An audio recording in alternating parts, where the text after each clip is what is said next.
Et si je vous emmène du côté de Marseille, au large de la plage des Catalans, eh bien, ce sont des statues que vous pourrez toucher. Et ce musée subaquatique vient d'accueillir une 11e pensionnaire.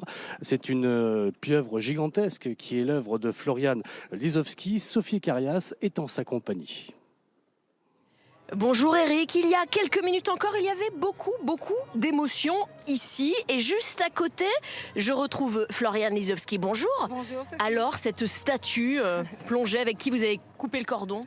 Ben c'est ça, c'est le cas de le dire, couper le cordon. Ça fait bizarre, c'est oui, beaucoup d'émotions, c'est fort.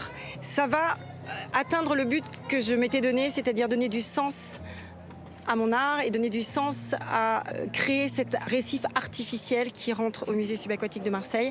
En étant la deuxième femme, je suis assez fière de ça et surtout fière de pouvoir recréer cette biodiversité qui nous manque tant au bord de nos côtes.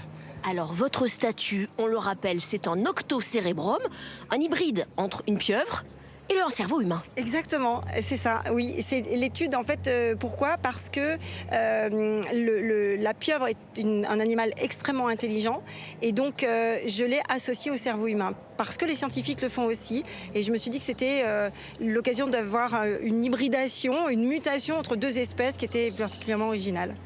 Donc le message, on l'a bien compris, c'est la protection de l'environnement. Chaque année, combien de tonnes de pieuvres sont dévorées, c'est le cas de le dire? Je vais annoncer un chiffre de 130 000. Malheureusement, c'est un mets qui fait partie de nos plats et à mon grand regret, bien entendu.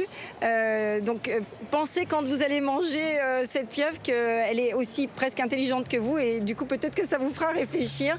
Et voilà. Et c'est surtout sensibiliser les gens parce que c'est important que les jeunes prennent conscience de ça et pour la préservation de nos océans, de la mer et la préservation des animaux. Merci beaucoup Florian et je vous le rappelle, si vous avez envie d'aller plonger sur le musée subaquatique, il vous suffit d'un masque et d'une paire de palmes.